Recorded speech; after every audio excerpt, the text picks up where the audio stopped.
probably about 9 months ago now, I decided that I would get myself a SIPP. So the main reason that I did that is I joined an organisation that would only allow me to put a limited amount into my works pension, and I felt I'm not that far away from retirement now, so I'd like to put a bit more in, and I wasn't allowed to do it in my work pension. So what a SIPP allows me to do is to increase the amount that I pay towards a pension. Now, the way in the UK, the way your tax works is if you contribute to a works pension, that comes out basically at source, so that it's not classed as earnings, so you won't pay tax on that amount. So to get an equivalent state with a self-invested pension, what happens is you will, after you've been paid, you will take some money out of your bank and you'll put it in your SIPP. And then what the Inland Revenue will do is a couple of months later, they will see how much you put in and give you 20% of it back as tax. So that comes back as a payment into your lump sum, into your SIPP. So, for example, if this month I put £1,000 into my SIPP from my bank straight into my SIPP account, then a couple of months later, or a few weeks later at least, the Inland Revenue will send £200 into that SIPP account as well. That will just appear and be in there. Okay.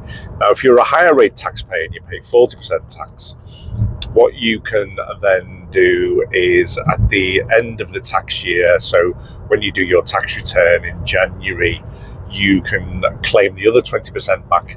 So you'll get the 20% back paid directly into your SIPP account, but then as part of your end of year self-assessment, if you are a higher rate taxpayer, you can claim the other 20 back as well.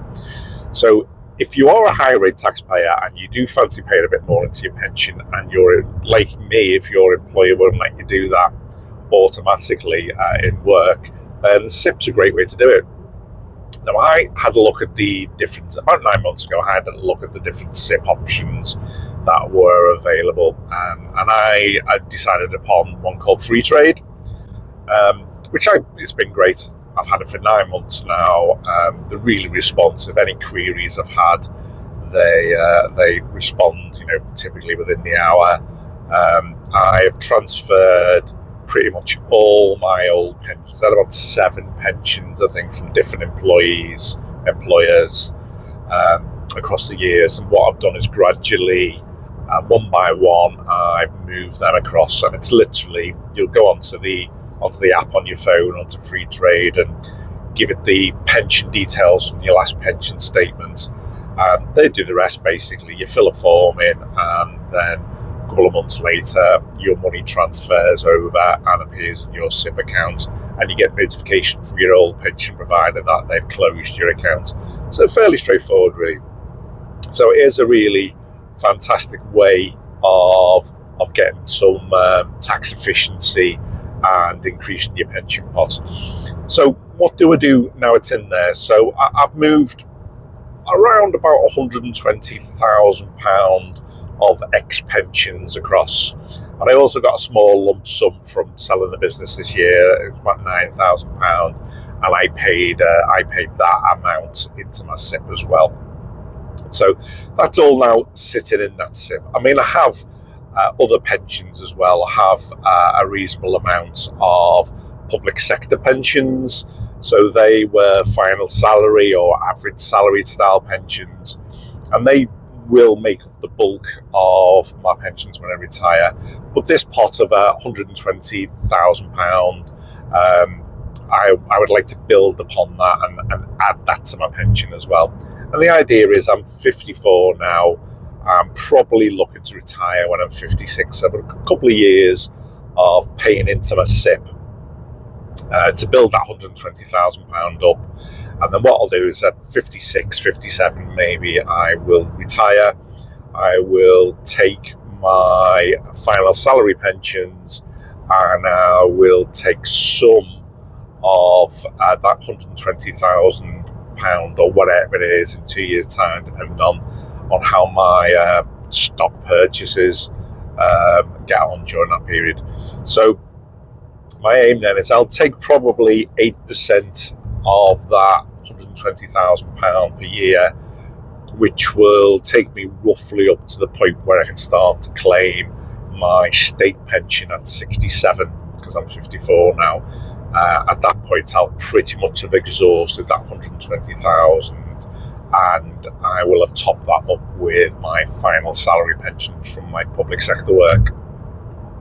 So that's my plan. So what is that £120,000 doing? Well, initially very green when I first opened it up. I transferred the 120,000 in, and then I'd heard, well, what you should do is diversify. Don't put all your eggs in one basket. So what I did is stupidly I went out and bought 300 different shares in different companies, varying different amounts for 300 different companies. Bit of a nightmare, really, trying to keep track of all that in your pension pot. And it was only a few months in, after watching lots of YouTube videos and getting some advice from friends, that I worked out that wasn't the best way to do it. So for me and my personal risk, what I did then is I sold the vast majority of them shares and bought into a global ETF or index fund, an all-share fund, which tracks about 4,000 shares in different parts of the world. So I'm just about to go through the M6 toll, so if you bear with me 1 second while I pay. Yeah, so the All World Share Index is a nice one because it covers about 4,000 shares. So you are very much diversified, and I'm only watching one number rather than trying to watch 300 numbers. It was a bit ridiculous. But, you know, when you don't know, you don't know.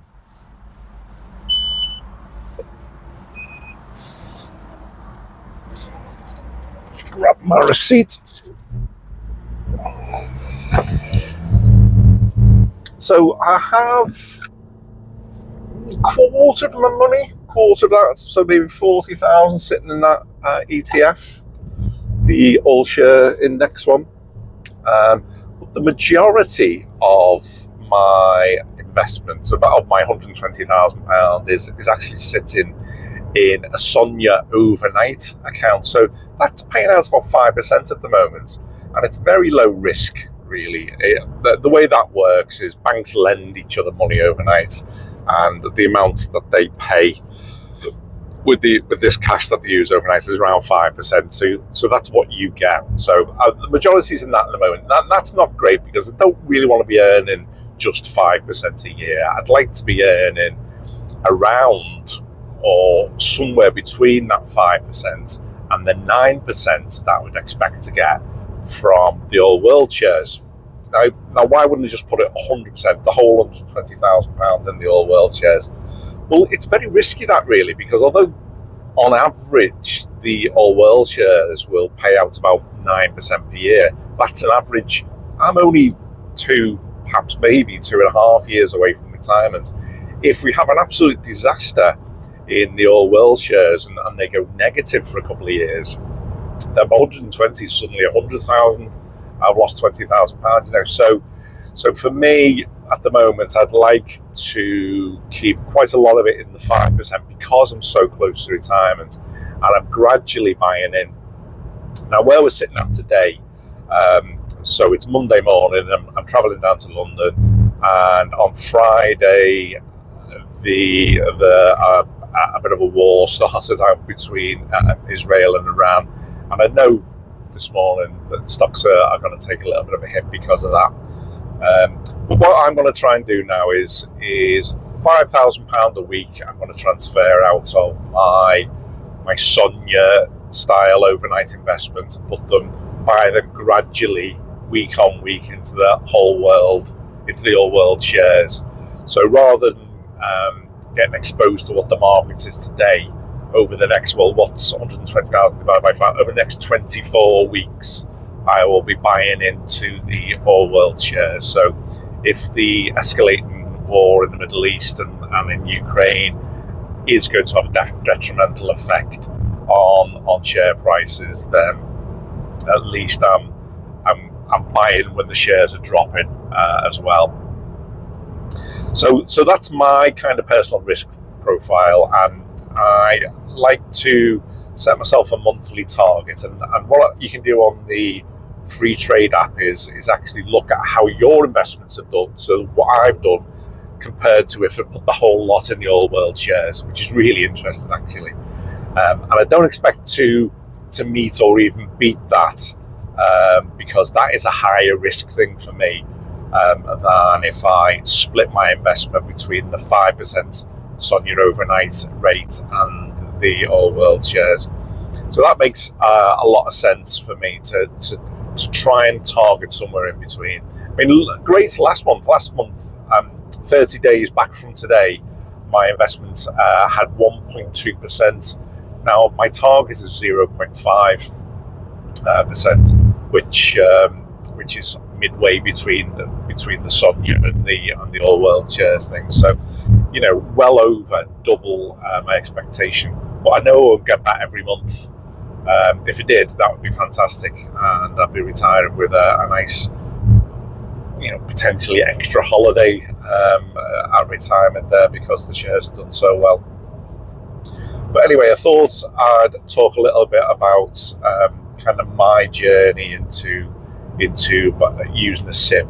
But I think that the main thing that drew me into the SIPP really was, as I say, this cash efficiency, and it's great. Put some money in, and then a few weeks later, HMRC would just dump some money in the account. Fantastic to see that arriving. Now, when I do retire, I won't be taking the whole lump sum out at one time, because you pay a horrific amount of tax on that, and I won't be buying an annuity either. I think it was fashionable, back in history, to take your lump sum and buy an annuity, and that means basically you go to an insurance company and say, "Here's my £120,000. How much are you going to pay me a week till I die?" That's not really popular anymore, because the changes in the way the UK legislation is around pensions, you can just draw down that money in a much more tax efficient way. So I'm hoping really that over the period from retiring up to 67, that I'll be able to tax efficiently withdraw that money. So the other part of my investment portfolio on my SIPP is more the fun part really of investing. So although I've got the vast majority at the moment in a SONIA overnight rate, and I am moving that across gradually into an all world share, which I think is a very sensible approach, given I'm only a couple of years away from retirement. I do also put aside 5% of the pot, so it's about £6,000 actually, which I invest in, shall we say, some more risky stocks. So if you watch this channel, you'll see that I'm often posting news about either someone inside a company, someone doing some insider buying, maybe a CEO takes a big stake in his own company, or maybe one of the analysts in Wall Street that I particularly follow has made a big announcement about some really exciting shares. Maybe there might be a buyout, such as there was recently with news of Google potentially taking an interest in HubSpot. All these kind of things I tend to post about on this channel, and quite often they'll take my fancy as well. So I do have within my £120,000 in my SIPP. I will risk, shall we say, up to 6,000 of that. Now I'm not going out and buying penny stocks or anything too risky. I do tend to pick stocks on the less risky side, because at the end of the day, 5% of my pot is quite a lot of money to me. But I do enjoy using that to as an interest really for me to go and have a look at the marketplace and see what I can find out about what's exciting in the world of individual shares. So I don't think there's anything wrong with that, as long as it's a part of the investment that you know is at risk and could potentially, if you had to, live without. I'm not saying that I want to lose my £6,000 by any means, but if I did, I would still retire, still be able to retire, and I'd probably do an extra 6 months at work or something just to make up the shortfall. But it does give me a lot more interest, and I do find the Freetrade platform that I use is great for that, really. So I do use everything in the SIPP account, and if you look, I will show my portfolio, and you'll see that I do have some shares in there. Not like when I started out and I had 300 different shares and I had no idea what I was doing. I do tend to pick stocks I'm particularly interested in at the moment. So that's where the fun element of SIPP investing comes in for me. However, if you're in a position where you would be significantly impacted by losing that money, I would stay more to balancing your portfolio somewhere between a safe government bond, such as maybe the Sonia overnight that I mentioned, and the World Share Index if you have slightly longer till you're going to need that investment, because they, over the last 100 years, for example, have performed pretty well, and do tend to be fairly stable. Okay, so that's some of my ponderings on my SIPP. If you've got any questions around SIPP or any thoughts on that, then please drop them in the comments, and if I get a chance, I will respond. But if not, and you are interested in this kind of content, please like and subscribe, and I'll see you on the next one.